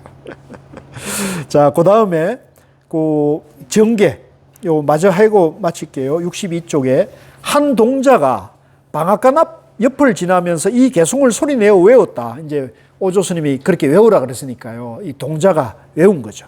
해능이 한 번 들음에 이 개송이 성품을 보지 못하고 대의도 모르는 것임을 알았다. 이제 오히려 행자 해능은 그걸 그 정도 안목을 갖추고 있었다는 거죠. 아, 저 개송이 손가락 개송이라는 거를 한눈에 이제 파악을 했다는 거죠. 해능이 동자에게 물었다. 지금 외우는 것은 무슨 개송인가? 동자가 답하였다. 너는 알지 못하는가? 대사께서 말씀하시기를 살고 죽는 일이 크니 가사와 법을 전하고자 한다 하시고 문인들로 하여금 각각 한 계를 지어 보이라 하며 대의를 깨달았으면 곧 가사와 법을 전해 6대 조사로 삼는다고 말하셨는데 신수라는 상자가 호련히 남쪽 회랑 벽에 무상계 한 수를 써 놓았는데 오조 스님께서 문인들에게 다 외우라 하시고 이 개송을 깨달은 자는 곧 자성을 볼 것인 바 이것을 의지에 수행하면 생사고해를 벗어나게 되리라 하셨다. 자, 요거는 이제 간단하니까요. 자, 64쪽 보겠습니다. 해능이 말하였다. 자, 같이 읽겠습니다. 내가 이곳에서 8개월 동안 방화를 찧었으나 아직 오조 스님의 방 앞에 가보지 못했으니 바라건대 나를 남쪽 회랑에 안내하면 그 개송을 보아 예배하고 또한 외워 내 생에 부처님 땅에 나기를 바라네. 동자가 해능을 인도하여 남쪽 회랑에 이르러 이 개송에 예배하고 글자를 알지 못하니 어느 사람에게 읽어주기를 청하였다. 해능은 듣고 곧 대의를 알았다. 또한 해능은 한 개송을 지어 다시 글 쓸 줄 아는 사람에게 청해 서쪽 벽에 서서 스스로 본 마음을 드러내 보였다. 본래 마음을 알지 못하면 법을 배워도 이익이 없다. 마음을 알아 견성해야 곧 대의를 깨닫는 것이다. 해능이 개송으로 말하였다. 보리는 본래 나무가 없고 밝은 거울 또한 받침대가 없네. 부처의 성품은 항상 청정하니 어느 곳에 먼지와 티끌이 있으리요. 자, 그 다음 페이지 보죠. 또 개송해서 말하였다. 마음은 보리의 나무요 몸은 밝은 거울의 받침대라. 밝은 거울은 본래 청정하니 어느 곳에 먼지와 티끌에 물들리요. 도량한 대중은 해능이 이 개송 지은 것을 보고 괴이하게 여겼다. 해능은 방앗간으로 돌아갔다. 오조 스님이 문득 해능의 개송을 보고 대의를 알았으나 대중이 알까 두려워 이렇게 말씀하셨다. 이것도 아직 완전히 깨달은 것이 아니다. 자, 요 오조 스님의 방편은 아시겠죠? 이제 이걸 이제 인정해버리면 이제 해능 행자가 위해를 이제 린치를 집단 따돌림을 당할까봐 염려하는 거예요. 그러니까 그때나 지금이나 똑같은 거예요. 그래서 제가 절이나 세속이나 너무 외경심이나 거기에 너무 기대하시면 안 된다는 거예요. 이게 제 솔직한 저거예요. 너무 여러분들이 절에 대해서나 기대하시면 안 돼요. 더 중요한 건 뭐냐면 절에 있던 집에 있던 자기 마음이 청정한 거예요. 집에 있어도 마음 공부를 하는 사람은 수행자고요. 절에 있어도 마음 공부하지 않는 사람은 세속 사람의 마음을 가지고 절집에 있는 거 같은 거잖아요. 이해하시겠죠? 그런 것이 충분히 가능하기 때문에 그래서 이제 나중에 고우 스님은 저한테 제가 이제 출가에 대해서 잠시 고민을 하니까 고우 스님이 저를 위로하는 말로 꼭 출가해서 공부하는 것만이 공부는 아닙니다. 집에서도 얼마든지 공부할 수가 있다고 그런 얘기를 저인데 이제 위로해 주는 말로 하셨어요. 그래서 제가 어쨌든 고우 스님께 그 얘기를 들으니까 제 마음에 좀 위로가 되더라고요. 맞아. 진짜 꼭 출가할 복이 있고 출가할 용기가 있는 사람은 출가하는 것이 좋죠. 저도 저도 몇 사람 출가를 시켰어요. 출가 안내한 사람이에요. 출가에 인연을 지은 사람인데 정작 저는 그런 복이 없었던 것 같아요. 그런 용기가 없었는데 그러나 이제 지금은 저는 그렇게 생각해요. 저는 머리 깎지 않더라도 얼마든지 불교 공부할 수 있고 얼마든지 부처님 가르침을 실천할 수가 저는 있다고 보는 입장이 있어요. 그래서 여기서 이제 중요한 요 개송만 하고 마무리를 지을게요. 자, 앞에 개송을 한번 봅시다. 64쪽에 보면 앞에 이제 신수대사는 이제 그 먼지와 티끌을 부지런히 닦으란 얘기를 하잖아요. 근데 여기는 보면 보리는 깨달음은 본래 나무가 없고 밝은 거울 또한 받침대가 없는데 이제 무상이고 무하잖아요. 영기고 무상이고 무하니까 뭐가 실체가 있는 게 아니란 말이에요. 무상, 무하란 말이에요. 깨달음이라는 실체가 있는 게 아니라는 거죠. 그래서 부처의 성품은 항상 그걸 이제 우리가 무상, 무하, 영기, 중도를 우리가 불성이라 그러거든요. 그럼 그 불성은 누구나 다 갖추어 있는 거예요. 누구나 다가 보편되어 있고 누구나 다가 불성으로 존재하기 때문에 항상 청정하니 어느 곳에 먼지와 티끌이 있겠느냐. 먼지와 티끌이 있으면 양별에 떨어져 있는 거예요. 이분법으로 떨어져 있는 거예요. 중생과 부처로 나눠서 보는 거죠.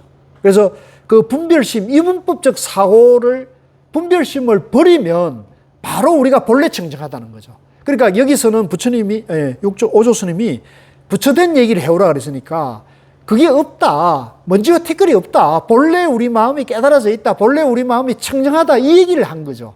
이건 합격의 개성이죠. 그죠? 자, 뒤에 개성을 한번 볼게요. 마음은 보리의 나무요. 몸은 밝은 거울의 받침대라. 밝은 거울은 본래 청정하니 어느 곳에 먼지와 티끌. 자, 앞에 개성과 뒤에 개성이 다 본래 청정을 얘기하잖아요. 본래 우리 마음이 깨끗하고 본래 우리 마음이 부처라는 얘기를 하고 있잖아요. 여기에는 먼지와 티끌이 있어요, 없어요? 먼지와 티끌이 없다는 걸 얘기하죠. 그러니까 이것은 달법문, 달개송, 진리의 개송이고 깨달음의 개송이라는 거죠. 그죠? 이해되시죠? 그래서 이거는 중간 과정이 아니고 합격의 개송이라는 걸 우리가 이걸 논리적으로라도 이해하려. 일단 논리적으로. 그래서 우리 도반님들이 이 육조동경을 볼 때 이걸 논리적으로 일단 이해를 하세요. 논리적으로 이해하면은 깨달음이 뭔가를 갖다가 분별심으로라도 이해가 되잖아요. 이해가 되면은 내 마음이 본래 청정하다. 내 마음이 부처님의 지혜와 능력이 본래 가지고 있다. 이게 이해가 되면 자신감이 나요, 안 나을까요? 그것도 자신감이 나는 거죠. 자신감이 나거든요. 위로가 되거든요. 그래서 여러분들이 이제 내가 본래 마음이 청정하고 내가 본래 부처님 마음을 가지고 있다는 것을 이해를 하면요. 우리가 살아가다가 아무리 부자고 아무리 권력이 있어도 어려운 일을 만나요, 안 만나요? 어려운 일을 만나거든요. 아무리 부자고 아무리 권력이 높아도 어려움을 만납니다. 그래서 요새 이제 그 온라인 공부에 이름만 대면 알만한 아주 유명한 재벌 그 회장님이 와서 온라인 공부를 하고 계세요. 그 비서를 시켜가지고 공부를 하는데 이제 인문 공부하고 지금 심화 공부를 하고 계신데 당신을 드러내고 싶지 않으니까 비밀로 해달라고 이제 부탁을 하는 거예요. 근데 이제 내가 이렇게 그분을 이렇게 살펴보니까 그분이 얼마 전에 사업을 하다 큰 일을 만났어요. 큰 어려움을 당했어요. 그러니까 아마 그때 마음이 좀 그 여러 가지 좀 괴로움을 느꼈던 것 같아요. 그러면 그거를 이제 해결하는 방법이 그분은 그래도 선연이 있어서 부처님 공부를 내가 좀 해야겠다. 참선 공부를 해야겠다는 그런 인연이 있었던가 봐요. 그래서 이제 비서를 시켜서 등록했는데 입문과정 마치시고 지금 심화과정을 또 등록을 하셔서 공부를 하고 계시거든요. 그래서 말씀 들어보니까 고우스님 책도 내가 하나 선물해서 보여드리려고 그랬더니 그 비서가 책을 사셨는데요 그러시더라고. 먼저 사셨대요. 그래서 그래도 내가 이건 선물하는 거니까 하나 드리고 싶다 그래서 이제 보내드렸는데 어쨌든 제가 말씀드리고 싶은 것은 아무리 그죠 행복하고 잘 살고 있더라도 마음 공부를 바르게 하면은 그런 어려움을 닥쳤을 때 그걸 극복할 수 있는 내면의 지혜와 능력을 갖추는 거니까 하시는 게 좋겠어요. 안 해드립니까? 그래서 저는 이게 우리가 숨 쉬는 한은 계속 해야 한다고 보거든요. 숨 쉬는 한은 어려움을 결국 마지막 어려움을 만나잖아요. 숨 쉬는 한은 우리가 마지막 어려움을 만나잖아요. 그 마지막 어려움을, 마지막의 괴로움을 해결할 수 있는 힘이 이 부처님의 지혜가 있기 때문에 생사를 해탈하는 죽음 문제를 극복하는 가르침이 부처님 가르침이거든요. 그러고 보면 이거는 사람이면 누구나 해야 될 공부예요. 그래서 저는 정말 잘 오셨고 여러분들은 정말로 복이 많은 분들이라고 생각을 하고 이 복을 가볍게 생각하지 마시고요. 이 공부를 귀하게 생각하시고 중단하지 마시고 꾸준히 가시면 정말로 여러분들 노후에 좋은 일이 많이 생길 겁니다. 수고 많으셨습니다. 교수님께서 쉬지도 않으시고 있는데 혹시 뭐 질문이 있으시면 질문하셔도 되겠죠? 이 육조스님 후에 7조 이후 스님들은 안 계시나요? 7조는 이제 중국의 남악 회양 스님이 7조, 청원 행사 7조 있고 또 8조까지 있고 그래요. 8조까지 계시나요? 예, 8조 지금까지 다 있어요. 예, 지금 우리 진재 큰 스님께서 자랑하는 게 내가 부처님 몇 조고 늘 얘기하고 있잖아요. 그러니까 그 스님들 그거에는 이제 그 법맥에는 다 있어요. 예. 근데 예?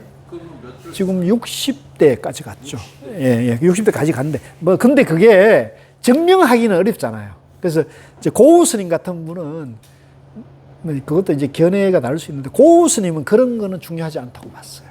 예. 지금 시대는 이제 그런 것은 중요하지 않다.